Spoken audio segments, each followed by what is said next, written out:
Good morning, students of class 9. You are welcome back to the e-classes now. We are doing English. The poem, The Lake Isle of Innisfree. This is the title of the poem, The Lake Isle of Innisfree. That is today's 20th of May 2021. So now, this is the title. Now here, number one, the central idea of the poem. And this poem is written by William Butler Yeats. So, this is the author of this poem, and what he wants us to learn, or what he wants to tell us, the central idea of the poem. There's 2 points over here. Number one, this poem reflects, this poem shows or reflects on the tranquility. Tranquility means peace. When there is peace and calm, that is called tranquility. When this poem reflects about the tranquility of life, the peacefulness of life. So when our life is peaceful, we can think, we can act wisely, we can think properly. But when there is no peace, naturally everything becomes disturbed. You cannot think, you cannot work properly, you will always have problems and all.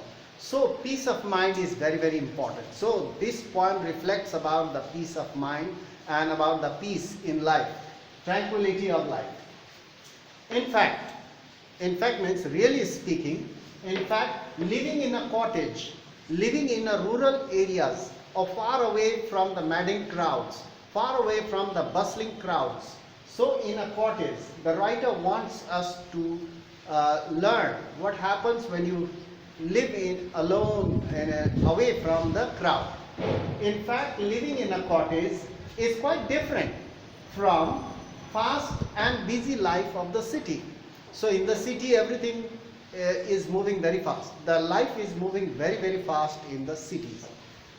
There are crowds, there are noise, there is pollution, all things, all sorts of things that happen in the cities. So living in a cottage is quite different from fast and busy life of the city. The writer mentions this. This is the central idea of the poem. Now number B, we can enjoy nature. We can enjoy nature when there is peace of mind, when you are at peace, when there is no disturbance. When you are at peace, you can enjoy the nature. The nature has provided us a lot of things.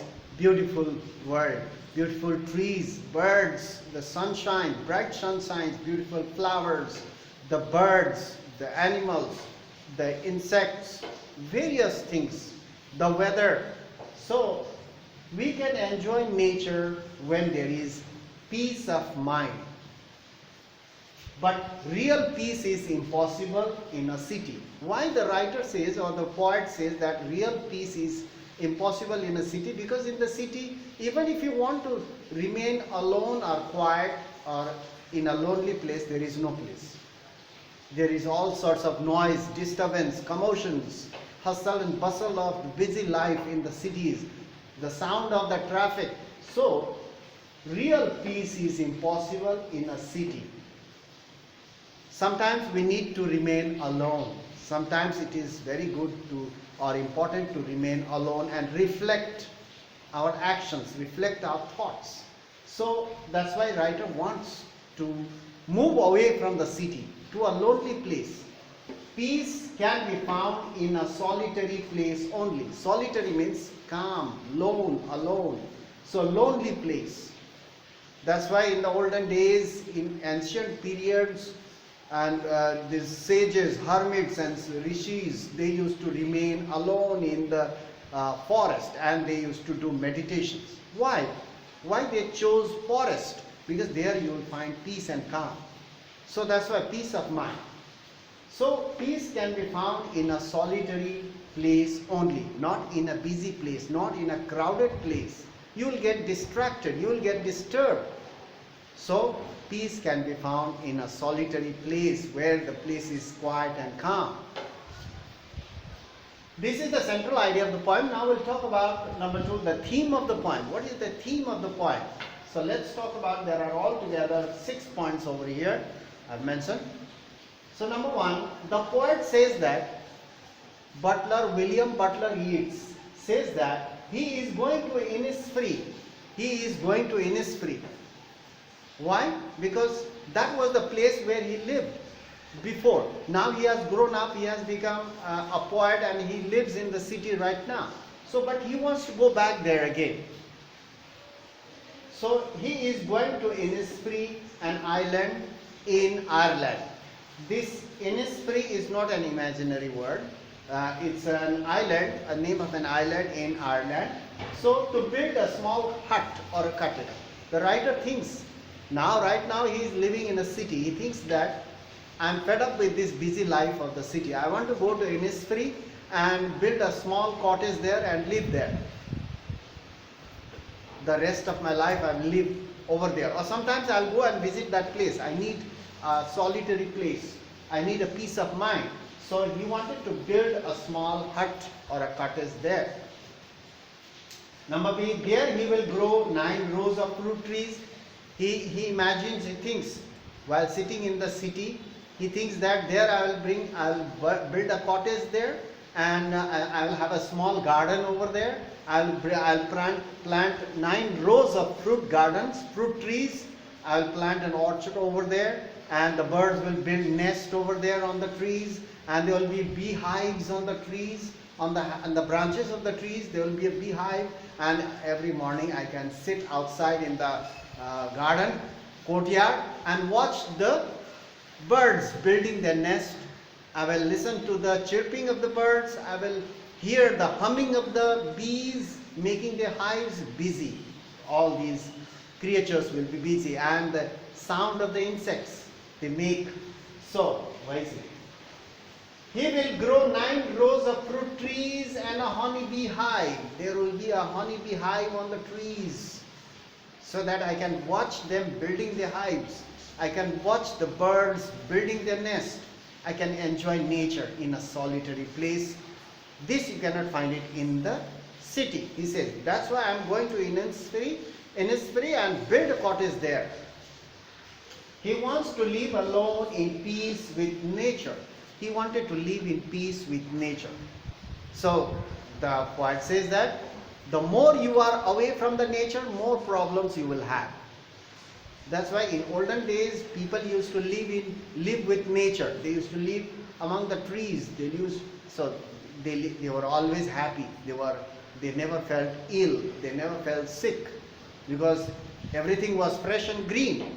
So you can see, he wants to live alone in peace with nature. He has the desire to enjoy the slow pace of the countryside living. The countryside means the villages, remote areas. There the life is very slow, but in the city the life is very, very fast. Here everything moves very fast.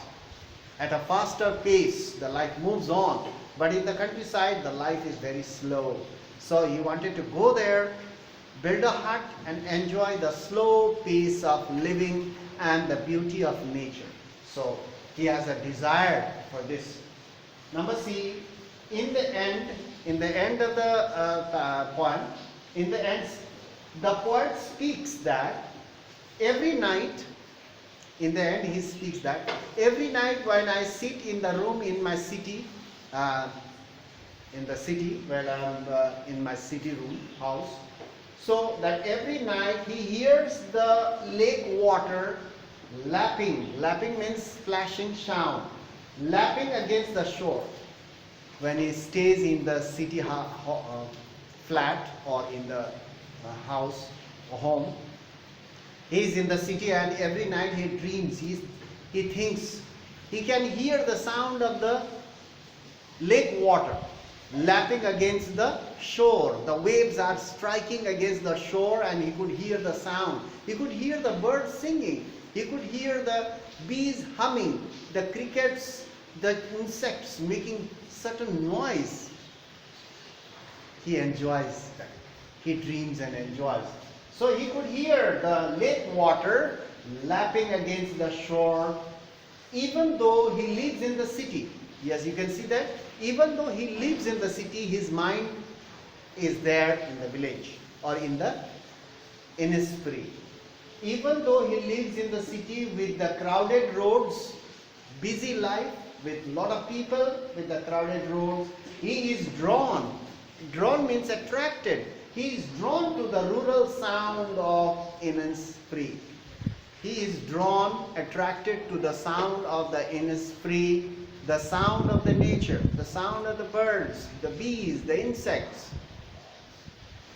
So he is drawn to the sounds. He could hear in his imagination, in his thoughts. The poet is attracted by the sounds made by rustling trees. Rustling means when the wind moves, when the wind blows, not move, when the wind blows, the trees make certain rustling noise. He could hear the rustling noise made by the trees, rustling trees and chirping of birds. He could hear the chirping of birds and humming of bees and the rustling of trees when the wind blows. He could hear those. Even though he lives in the city, he could hear those words or sounds. Number 8, he has the desire, he has a very strong desire to go there and build a hut and live in peace for some time. He has the desire to keep himself away from this crowd and alone. He wants to remain alone for some time because he is tired of the busy city life. Keep himself away and alone from the bustling sound of the buses and cars for some time. He wanted to keep himself away from the distraction of the sound, distraction made by the cars and buses and the crowds. He's tired of this life, city life. He wanted to go to Innisfree, build a cottage there and live there through the rest of his life because he wanted peace. So he was thinking to go to Innisfree and build a hut there, grow some trees in the garden, grow some flowers in the garden, and he could enjoy the nature. He wanted to be with nature. So that's why. That is the end of the poem. That's the end. So I'll provide you meanings, whatever it is, materials, I will provide you this. So that's all for today. Thank you very much for watching. So we'll meet in the next class and continue some other things. That's all. Thank you very much.